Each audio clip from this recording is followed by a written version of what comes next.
The prosecutor's office tentatively identifying that body as a Jersey City woman who's been missing since Saturday. Her name, Norelis Mendoza. That might be a better idea for people to use to travel into Philly either today and even especially tomorrow morning, as the roadways like the Ben Franklin here behind me are definitely going to be a lot more packed. You'd be able to see a little bit of Fairlawn from up here on Garrett Mountain. Down here is downtown Patterson. Further to my right, that's Haledon. But as you can see, it's just blanketed by a cloud of thick smoke tonight. Standing right over there, that young kindergartner very likely could have been pinned between two cars. 80 miles an hour caused this tree to completely uproot, and I could hear a chainsaw in the background, so cleanup still continues. Well, the patka box has a couple of the cloth head coverings in it, and it gives directions on how to tie the patka should it come undone while a student is in school. You want to make sure that it's properly sealed. You can use tape to close up any gaps. But I stopped and I realized that some of the Indian food that I eat at home might seem odd to my classmates. It was actually quite difficult to look at that helicopter as investigators pulled it out, just knowing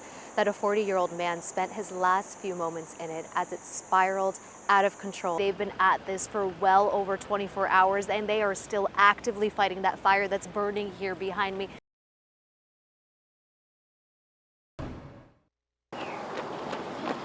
We run every day. It's never been like this. On their daily run tonight, Ahmad Harb and Alicia Valou facing an unexpected obstacle. It's burning my eyes. And it's been burning our eyes, definitely, even through the car. A haze of smoke clouds the air on Garrett Mountain as wildfires burn hundreds of miles away in Canada. It's been really smoky, and it smells like fire. The DEP issuing an orange alert for nearly all of the state of New Jersey today as the smoke travels towards the U.S. I was driving home and I started seeing like haziness in the road on the highway, and I'm just like driving like, what's going on? I get close to home and I'm like, let me go take a ride up the mountain and see what it looks like. I come up here and I look and I'm like, oh wow. On a typical night, you'd be able to see a little bit of Fairlawn from up here on Garrett Mountain. Down here is downtown Patterson. Further to my right, that's Haledon. But as you can see, it's just blanketed by a cloud of thick smoke tonight. It doesn't look good. It's like smoke you shouldn't be breathing, but how do you escape it if it's covering everything? And if you have inherent lung disease, you might need to use your rescue inhaler, your albuterol a little more frequently or a little more, in advance of being outside. And, if you don't have any inherent lung disease, I think limiting your time outside and getting in and out, as quickly as possible is probably the safest bet. My breathing is fine, but I smell the smoke. But I don't get affected by like asthma like that, thankfully. But I know like my girlfriend, her asthma is bad, so this is gonna affect her. Well, the patka box has a couple of the cloth head coverings in it, and it gives directions on how to tie the patka should it come undone while a student is in school. And as I learned from a family who's now planning to bring the patka box into their school, that's a struggle that they've faced in the past. Here we go.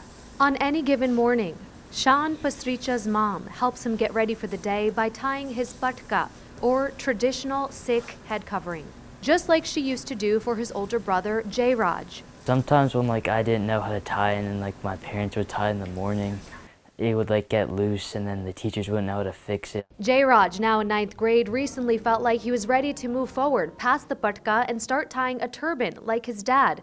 But he recalls starting off with a small square-shaped cloth as the only Sikh in his North Jersey school. They used to ask me what's on your head, is that a rock on your head? And then I'd explain to them it's a part of my religion. The article of faith covers a Sikh child's long uncut hair, which is tied into a neat bun on the top of their head. There were times that Jay would be in a tournament and people would be like, hey, who's that kid? And what's going on? What's the religion? And they would ask questions. Unlike Jay Raj, his shy younger brother Sean now has a toolkit called the patka box to help him answer those questions when school starts again in a few days. His mom Sheena is the first in the tri-state to order the patka box, which was created after an educator herself, Rosie Kaur, was approached by a non-Sikh teacher when one of her students' patkas came undone during school. For that child to be crying in that classroom and that inspiration towards getting something to the schools was something that I had to do. I couldn't leave that child feeling hopeless or helpless and that teacher feeling helpless because she didn't know how to tie the patka. One time I did ask a teacher help, but then they just I think they called my parents maybe. She was just like, his patka is really loose and I'm not sure what to do with it. So I kind of had to verbalize over the phone how to tie it. So at least his head didn't come home uncovered and she tried her hardest. The Partka box includes a guide on how to tie the article of faith, which can be challenging for a young child to do themselves. More than 3,000 Partka boxes have been distributed to school districts globally, and conversations with district leaders here in the tri-state are currently happening, increasing inclusivity for students like J-Raj and his shy younger brother. It'll definitely be much easier on him. People won't ask as many questions. People won't look at him weird. If my teachers had this and taught other people this before I came to school, it would definitely be way easier for me because everyone would know who I am, know what my Partka is, what it represents, and all that stuff. If you're an educator or superintendent or a parent who wants to learn more about the Partka box, you can visit this story on our News 12 app or website. You can also find information on how to order one there as well. Roxanne, it must have been elementary school when one of my classmates brought an octopus for lunch, and that's all anyone in the lunchroom was talking about. I'm ashamed to admit it now, but even I got up to see what the commotion was about. But I stopped, and I realized that some of the Indian food that I eat at home might seem odd to my classmates. So fast forward to all these years, and I met a brave young Montclair girl who was on the receiving end of what's known as lunch shaming. I spoke to an organization working to make sure she and other kids feel supported when bringing non-traditional cultural foods to school for lunch. On any given day, you'll find Pu Ling Chu in the kitchen cooking traditional Chinese food for her grandchildren. Can I have soy sauce, please? Those foods often being packed up in Lucy Williams' lunchbox for school. I like bringing sushi bento boxes, which has some nori, some salmon, some avocado, and some rice, so I can make my own sushi.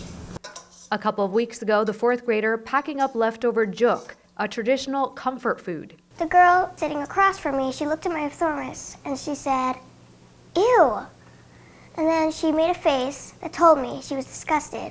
When Lucy came home, she talked to her mom about what happened. It's also a conversation that's happening statewide, thanks to AAPI Montclair's Love Your Lunch initiative. Love Your Lunch came about because I think so many of Asian Americans and Pacific Islanders experience that lunchbox moment when we bring our cultural food to school and then you open it up and everyone around you is surprised, is maybe grossed out, they have some sort of reaction about it. The organization creating gift boxes for teachers. This book is very popular, Bilal Cook's Doll, which include 3 books, teaching guides, activities, and Asian sweets. Food is so much a part of our culture. It's part of, how our families show us love, and we want to make sure that kids aren't being teased for that. I felt sad because she had just made fun of my cultural food that I was eating. It's my cultural food.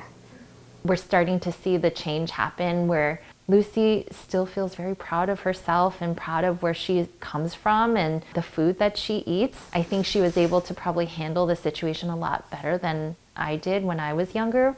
But like love, change too must endure patience. Change doesn't happen overnight. We're just taking it little by little, like one teacher at a time. If we can get them boxes and make a difference in one classroom. And in this kitchen, you can already see it.